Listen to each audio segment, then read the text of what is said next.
함께 기도하시겠습니다. 참 좋으신 하나님, 이 시간 저희에게 성령의 능력 허락하여 주시어서 하나님 말씀을 전하며 하나님 말씀을 들을 수 있는 은혜 허락하여 주시옵소서. 하나님 말씀 앞에 그 어떤 것도 틈타지 않게 하여 주시고 오직 온전히 하나님 말씀 선포될 수 있도록 은혜 베풀어 주시옵소서. 이 모든 말씀 살아계신 예수 그리스도 이름으로 기도합니다. 아멘. 성도는 구원받은 사람을 의미합니다. 그 구원받은 사람을 통하여 하나님께서는 교회를 이루셨습니다. 그래서 예수 그리스도께서 교회의 머리가 되시고 우리는 교회의 몸이 되었습니다. 그래서 구원받은 사람들에게 나타나는 특징들이 있습니다. 그것은 하나님과의 관계는 물론이고 사람과의 관계도 좋다는 것입니다. 예수님과 같이 겸손하고 나보다 다른 사람을 낮게 여기는 그런 마음으로 살아야 한다고 말씀하셨고 또 크리스천들은 그 말씀에 순종하며 살기 때문입니다. 믿음은 그저 아는 것과 차이가 있습니다. 우리가 아는 것은 머리로 듣는 것이라고 생각한다면, 아는 것이라고 생각한다면 믿음에는 반드시 행동이 수반됩니다. 행동으로 드러나지 않는 믿음은 온전한 믿음이라고 할 수 없는 것입니다. 한번 가정에서나 직장 혹은 사업체에서 나는 어떤 사람인가 생각해 보시길 바랍니다. 나는 다른 동료들이나 가족들 혹은 다른 사람들 사이에서 골칫덩이인가? 아니면 엔돌핀이 나오게 하는 그런 사람인가? 다른 사람이 나와 함께하고 있을 때 그들은 즐거워하며 웃고 있는가? 반대로 짜증을 내며 슬퍼하고 있는가? 우리가 속해 있는 어느 곳에든지 그것이 교회이든 집이든 직장이나 사업체이든 우리가 서로 잘 지내지 못한다면 세상은 우리가 전하는 복음의 메시지에 귀를 기울이지 않을 뿐만 아니라 오히려 우리가 전하는 복음의 메시지를 듣고 비웃을 것입니다. 그러나 반대로 우리가 그리스도인으로서 우리의 이기심을 제쳐두고 우리 자신보다 다른 사람을 더 중요하게 생각한다면 세상 사람들이 볼 때 그들은 교회에 대한 호기심을 갖게 될 것이고 또 복음에 대해서 갈급함이 있게 될 것입니다. 이것이 바울의 중요한 메시지입니다. 우리가 본문 말씀을 통해 구원의 의미를 온전히 깨닫고 구원받는 우리는 어떻게 살아가야 할 것인가 깨닫는 은혜가 함께하길 소망합니다. 구원받은 사람만이 구원의 온전한 의미를 깨달을 수 있습니다. 2018년 태국의 한 동굴에 13명의 축구팀 코치와 소년들이 갇히는 사건이 있었습니다. 미로처럼 복잡한 그 동물에 폭우로 물이 불어나 입구부터 물이 차오르게 된 것입니다. 아마 그들은 물을 피해 더 깊숙한 곳으로 들어갔을 것입니다. 그 안에서 그들은 과연 무슨 생각을 했을까요? 어떻게 하면 더 많은 돈을 벌 수 있을까? 어떻게 하면 더 좋은 집에서 살 수 있을까? 어떻게 하면 축구를 더 잘할 수 있을까? 라는 그런 생각은 하지 않았을 것입니다. 오히려 그들은 어떻게 하면 여기를 빠져나갈 수 있을까? 누가 우리를 구해주지 않을까? 등 생존에 대한 고민과 살아남기 위한 몸부림을 쳤을 것입니다. 그리고 그들이 갇혀있는 열흘 동안, 열흘 후에 영국의 구조원들이 그들을 발견했을 때 그들은 아마 이제 살았구나 라는 안도의 큰 숨을 쉬었을 것입니다. 그 현장을 지켜보던 사람들은 물론 그 소식을 들은 사람들에게는 정말 한편의 드라마와 같았고 정말 기적과 같은 일이었습니다. 그들에게 구원이라는 단어는 자신들이 경험한 가장 기적적이고 아름다운 이야기일 것입니다. 우리 성도님에게는 어떤 드라마와 같은 혹은 기적 같은 이야기가 있습니까? 모세는 태어날 때부터 죽을 운명에 처해 있었습니다. 점점 늘어나는 이스라엘 백성을 보며 두려워했던 애굽 왕은 급기야 태어난 갓난아기, 특히 아들을 태어나면 나일강에 던져 죽이게 하였습니다. 한 어머니는 아이를 잠시 동안 숨기며 그 아이를 키웠습니다. 그런데 오랫동안 그 아이를 키울 수 없었습니다. 그녀는 이제 결단의 순간이 온 것입니다. 그녀는 기도하는 마음으로 아이를 바구니에 담아 나일강에 띄웠습니다. 그 죽음의 강 나일강에 자신의 믿음을 다하여 바구니에 넣고 기도하는 마음으로 아들을 떠나 보낸 것입니다. 그 믿음의 행동으로 하나님께서는 애국 공주의 마음을 감동케 하셔서 그를 불쌍히 여기는 마음을 주셨습니다. 그리고 그 아이는 물에서 건져내어 그 왕궁의 왕자가 되었습니다. 그 아이는 우리가 잘 알고 있는 모세입니다. 그의 삶을 우리가 너무나도 잘 알고 있습니다. 하나님께서 모세를 은혜의 도구로 사용하셨습니다. 그를 구원하시고 이제는 구원할 구원자로 그들을 세운 것입니다. 모세를 통해 하나님의 구원을 받은 이스라엘 백성은 구원받은 자들로서의 삶의 모습을 살아가지 못합니다. 그리고 믿음과 시험의 광야에서 그들은 모두 심판을 받고 죽게 될 수밖에 없었습니다. 이미 하나님께서 약속해 주셨던 그 약속의 땅에 발을 딛지도 못하고 그저 그들은 광야에서 헤매며 그 마지막 생을 맞이할 수밖에 없었던 것입니다. 하나님께서는 우리에게 드라마와 같은 상황을 허락하시면서 그 안에서 하나님을 발견하길 원하십니다. 그래서 우리는 그 가운데서 좌절하거나 포기해서는 결코 안 될 것입니다. 우리가 물론 죄악 속에 있을 때에도 하나님께서는 우리를 포기하지 않으셨습니다. 그런 우리를 위해 하나님께서 예수 그리스도를 이 땅에 보내주시고 그를 십자가에 내어주심으로 우리를 구원해 주셨습니다. 하나님께서는 우리가 행복해지길 원하시지만 그 행복은 예수님과 함께하는 평안과 기쁨을 통해서 주시는 행복입니다.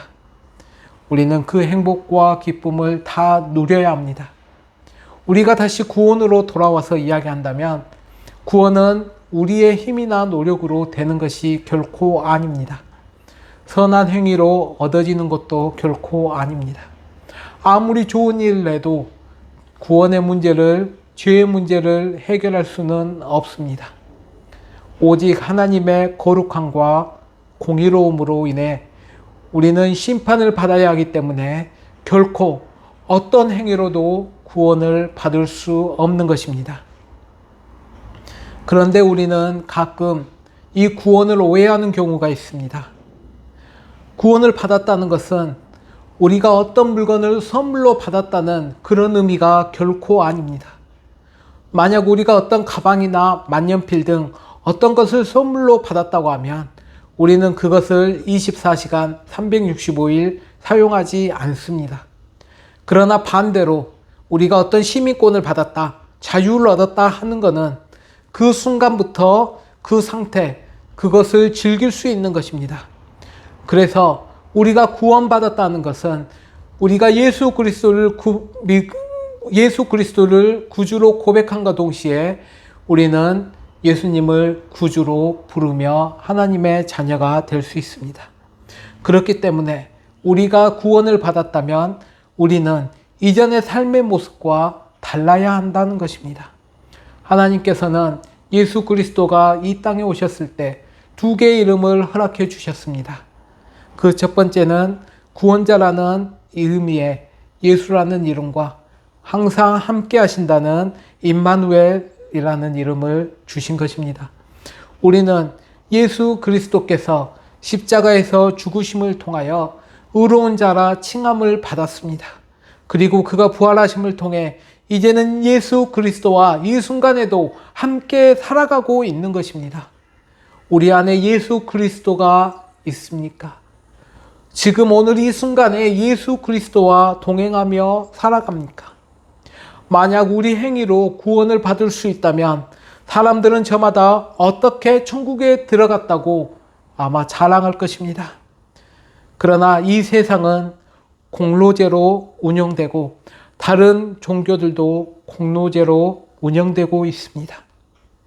내가 충분히 잘하면 구원을 얻을 수 있다는 것입니다. 사실 교회도 요즘에는 이런 생각에 자유롭지 못합니다. 중세 유럽의 교회를 생각하면 우리는 그것을 더욱더 잘 이해할 수 있을 것입니다. 그들에게 열심히 헌금하면 천국에 들어갈 수 있다고 전하였습니다. 그래서 많은 사람들이 면죄부를 사게 됩니다. 면죄부를 팔면서 그 면죄부가 우리의 죄를 씻겨줄 것이라고 교회는 가르쳤습니다. 나의 죄뿐 아니라 나의 가족의 죄, 이미 죽은 부모의 죄나 조상의 죄까지도 그 면죄부를 통해 씻을 수 있다고 이야기한 것입니다. 지금 생각해보면 우리는 도저히 이해할 수 없다 생각할지 모르겠습니다. 그러나 얼마나 많은 교회들이 교회를 늘리기 위해, 교회 건축을 위해 이런 방법들로 진리를 왜곡합니까? 헌금을 많이 하면 축복받고, 교회에 봉사하면 축복받고, 물론 헌금과 봉사가 필요하지만 헌금과 봉사로 우리가 구원을 얻을 수 있는 것이 결코 아닙니다. 헌금과 봉사로 우리가 축복을 받을 수 있는 것이 결코 아닙니다. 구원과 축복은 하나님께서 우리에게 허락해 주신 것입니다. 그 면죄부도 성 베드로 성당을 짓기 위해 돈을 충당할 방법으로 판매했던 것입니다. 온전히 하나님의 말씀과 하나님의 뜻을 알지 못하기 때문에 교회는 세상에 동화되고 변질될 수밖에 없습니다.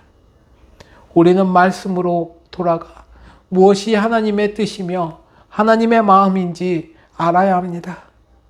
우리가 하나님의 마음을 온전히 알지 못하면 그 복음의 언저리에서 하나님께서 우리에게 허락하여 주신 참된 축복을 누리지 못하고 오히려 복음과 교회는 이 세상을 살아가는데 올무가 되어버릴 수밖에 없게 되는 것입니다. 그렇기 때문에 많은 사람들이 교회를 떠나고 많은 사람들이 기쁨과 평안을 누리지 못하며 여전히 염려와 두려움 속에 이 세상을 살아갑니다. 오직 하나님의 나라에 갈 수 있는 사람은 자신이 길을 잃었음을 깨닫고 그 아들 예수 그리스도의 피로 말미암아 하나님께 구원을 부르짖는 사람만이 하나님의 나라에 들어갈 수 있는 것입니다. 오직 길이요 진리요 생명이신 예수 그리스도께 나가는 그 길뿐인 것입니다. 우리가 예수 그리스도를 구주로 고백한다면 마치 모순과 같이 들릴지 모르는 이 두 가지 진리를 항상 기억해야 합니다. 먼저 구원은 처음부터 끝까지 하나님의 일이라는 사실입니다. 그러나 동시에 그 구원은 우리의 끊임없는 성화의 과정이 필요합니다.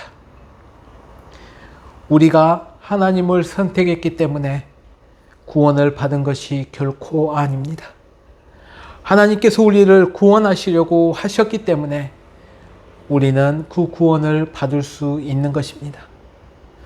오늘날 기독교에서 가장 보편적인 오류 중 하나는 사람들이 자신의 자유의지로 하나님을 선택했다고 생각하는 것입니다. 타락한 인간의 의지는 죄에 얽매여 있습니다. 예수님께서는 나를 보내신 아버지께서 이끌지 아니하시면 아무도 내게 올 수 없으니 오는 그를 내가 마지막 날에 다시 살리리라 라고 명쾌한 답을 요한복음 6장 44절에서 말씀해 주셨습니다. 만약 구원이 우리 스스로에게 맡겨졌다면 우리는 각각 다른 길을 선택했을 것입니다.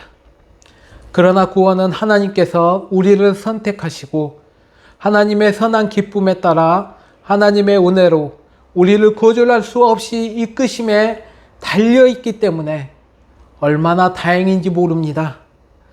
시작뿐 아니라 그 모든 과정을 통해 하나님은 그리스도인의 삶에 힘이 되어주셨습니다. 우리는 그리스도인의 삶을 우리 자신의 힘으로나 노력으로 살아갈 수 없고 하루하루 영접하는 성령의 힘으로 걸어갈 수 있는 것입니다. 구원은 처음부터 끝까지 하나님의 일인 것입니다. 하나님의 절대 주권으로 예정하시고 오직 예수 그리스도의 대속적인 죽음과 공의로 그가 핏값을 치르심으로 그 공로로 우리가 구원을 선물로 받게 되었습니다. 성령 하나님께서 우리를 부르시고 거듭나게 하신 자들을 통해 의롭게 하시는 그 일로 인하여 오직 은혜로 되어진 것입니다. 우리가 예수 그리스도를 오직 믿음으로 구원을 얻을 수 있지만 이것도 하나님께서 믿게 하시는 값없는 은혜로 되어진 것입니다. 사도 바울은 베드로 성도들에게 너희가 그 은혜를 인하여 믿음으로 말미암아 구원을 얻었나니 이것이 너희에게서 난 것이 아니요 하나님의 선물이라 행위에서 난 것이 아니니 이는 누구든지 자랑치 못하게 함이라 고 전적으로 이 구원이 하나님의 선물임을 밝히고 있습니다. 그러니 우리는 이 구원을 의심하지 말고 그 구원을 누리는 삶을 살아야 하는 것입니다. 그렇다면 우리의 이 구원의 확신은 어디서 오는 걸까요? 13절 말씀을 보면 너희 안에서 행하시는 이는 하나님이시니 자기의 기쁘신 뜻을 위하여 너희로 소원을 두고 행하게 하시나니 라고 기록되어 있습니다.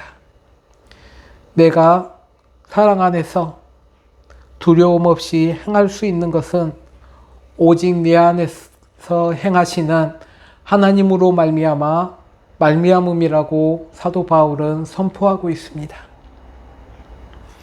우리가 그리스도인으로서 더 선하게 살고자 하는 이 열망을 가지는 것이 우리 속에 계시는 하나님 때문이라는 것입니다. 하나님이 시작하셨고 하나님이 지금도 지속하고 계시고 하나님이 완성하시는 것입니다. 자기의 기쁘신 뜻을 위하여 우리 안에 소원을 두고 행하심으로 끝까지 함께 하시는 것입니다. 계시록 1장 8절 말씀에 보면 주 하나님이 이르시되 나는 알파와 오메가라. 어제도 있었고 전에도 있었고 장차 올 자요 전능하신 자라 하시더라 라고 기록하고 있습니다. 하나님은 알파와 오메가, 헬라어의 첫 번째 알파벳 알파 그리고 마지막 알파벳 오메가로 자신을 표현하셨습니다. 쉽게 말해 하나님은 시작과 끝이라는 것입니다. 그 모든 것이 하나님께로 왔으며 하나님께로 돌아간다는 것입니다. 사도와 요한은 이러한 영광스러운 하나님, 영원토록 함께 하실 하나님, 전능하신 하나님을 바라보는 것을 우리에게 말해주고 있습니다. 우리의 신앙의 핵심은 다시 오실 그 예수님을 기다리며 그 영광의 재림을 바라는 것입니다. 우리가 그저 구원을 받았다고 해서 내 마음대로 내 뜻대로 살아가야 하는 것이 결코 아니라는 것입니다. 하나님께서는 우리 안에서 행하심으로써 구원을 이루고 싶다는 갈망과 열망을 갖게 해줍니다. 그리고 우리가 그리스도와의 연합에 이것은 그리스도와의 연합의 증거가 되는 것입니다. 나 자신이 아니라 내 속에서 일하시는 하나님이 구원의 주체가 되시는 하나님이기 때문입니다. 하나님께서는 이렇게 그의 뜻을 이루어 가십니다. 더 나아가 하나님께서는 우리에게 갈망과 열망만 주실 뿐만 아니라 우리가 그것들을 감당해낼 수 있는 힘과 능력과 지혜도 함께 주신다는 것입니다. 그렇게 믿는 자들의 삶에 놀라운 변화가 일어나게 될 것입니다. 우리의 삶에는 변화가 있습니까? 이전에 예수 그리스도를 믿기 전의 삶과 믿었을 때의 삶, 그리고 예수 그리스도를 이제 막 믿기 시작한 때와 지금의 나의 모습은 어떤 차이가 있습니까? 어떤 변화가 있습니까? 이 믿음은 신자를 하나님과 연합하게 하며 성령이 그 안에 내주하여 하나님이 믿는 자들을 구원하실 목적을 이루어 가시는 것입니다. 그래서 사도 바울은 너희 가운데 행하시는 이는 하나님이시니 자기의 기쁜 뜻을 위하여 너희로 소원을 두고 행하게 하신다고 말씀하신 것입니다. 그래서 우리는 구원을 받고 구원을 통해 예수 그리스도를 닮아가는 삶을 살아야 합니다. 이 말이 이중적으로 들릴지 모르겠지만 분명히 하나님 말씀이 선언하신 것입니다. 우리는 죄악 속에서 죽었고 죄악에 얽매여 도망칠 수 없습니다. 그러나 하나님은 우리에게 구원을 주시며 다른 이들에게 구원을 위한 복음을 전하라고 말씀해 주셨습니다. 그런데 어떤 이들은 자신의 의지나 노력으로도 구원을 받을 수 없는데 어떻게 구원을 위해 전도해야 합니까? 라고 물을지도 모르겠습니다. 그러나 우리가 이 예수님의 예화를 보면 그 의미를 이해하는데 이해할 수 있을 것입니다. 어느 날 예수님께서 회당에서 손이 마른 사람을 만났습니다. 손이 마른 사람이라는 그 신경에 손상을 입어서 그 손을 움직이거나 그 손을 사용할 수 없다는 것을 의미합니다. 그런데 예수님께서 그 사람에게 손을 내밀라고 명령하셨습니다. 인간적으로 보면 그것은 불가능한 명령이었습니다. 그러나 예수님께서 그 손 마른 자에게 그렇게 하라고 명령하셨을 때 그 사람이 순종하자 그 손이 회복된 것입니다. 예수님께서 38년 동안 걷지 못한 사람에게 내 자리를 들고 걸어가라고 말씀하셨을 때 그 사람은 어떻게 하였습니까? 그 사람은 일어나 자기의 자리를 들고 걸었습니다. 이 두 가지 경우 모두 예수님께서 그 사람들을 불러서 그들 힘으로 할 수 없는 일을 하게 하셨습니다. 그는 그들에게 그의 명령을 수용하는데 필요한 초자연적인 능력을 허락해 주신 것이었습니다. 그들은 그것을 해야만 했습니다. 이것이 하나님의 일하시는 방법입니다. 만약 그들이 나는 할 수 없어, 내가 어떻게 라고 이야기하였다면 그들은 치유되지 않았을 것입니다. 하나님은 일하셨지만 그들은 또 그 말씀에 순종해야 했습니다. 사랑하는 성도 여러분, 우리는 살면서 얼마나 많이 하나님께 기도하며 그의 도우심을 구합니까? 이미 하나님께서는 우리가 모든 일을 할 수 있는 힘과 능력을 주심에도 불구하고 우리는 우리 스스로 우리의 한계 안에 우리를 집어넣어 놓고 우린 할 수 없어 하며 좌절하거나 포기하지 않으십니까? 죄 가운데서, 신앙 가운데서도 마찬가지입니다. 하나님께서는 이미 우리에게 놀라운 축복과 은혜를 주실 준비를 하고 기다리시는데 아직도 우리는 하나님 앞에 가지 못하며 여전히 마치 죄악 속에 살아가고 있는 것처럼, 마치 손 마른 자처럼 아무것도 하지 않으며 살아가고 있진 않습니까? 하나님께서는 이미 우리에게 피난처를 마련해 주셨습니다. 그러므로 우리는 죄로 인해 영원한 심판을 받지 않으려면 피난처 되시는 그리스도 예수께 나가야 하는 것입니다. 그런 의미에서 구원에 이르기 위해서 우리는 부지런히 노력하며 예수님을 향해 나아가야 하는 것입니다. 갈라디아서 2장 20절 말씀에 보면 내가 그리스도와 함께 십자가에 못 박혔나니 그런즉 이제는 내가 사는 것이 아니요 오직 내 안에 그리스도께서 사신 것이라. 이제 내가 육체 가운데 사는 것이 나를 사랑하사 나를 위하여 자기를 버리신 하나님의 아들을 믿는 믿음 안에서 사는 것이라 라고 하였습니다. 우리는 성령으로 충만한 삶 속에서 죄와 맞서 싸워 이겨야 한다는 것을 요구합니다. 믿음의 선한 싸움, 이기려는 경주, 스스로를 깨끗하게 하려는 그 거룩함을 완성해 나가야 한다는 것입니다. 오늘 본문에서 우리에게 두려움과 떨림으로 구원에 이르라고 말합니다. 이것은 구원의 완료가 아니라 진행이라는 것입니다. 구원은 내가 예수 그리스도를 믿어 죄사함을 받아 의롭게 되는 칭의뿐만 아니라 의롭게 된 자로 예수 그리스도를 닮아가는 성화의 과정과 마침내 죄와 모든 더러움에서 해방되어 부활한 몸을 입고 하나님 앞에 서는 영화가 있는 것입니다.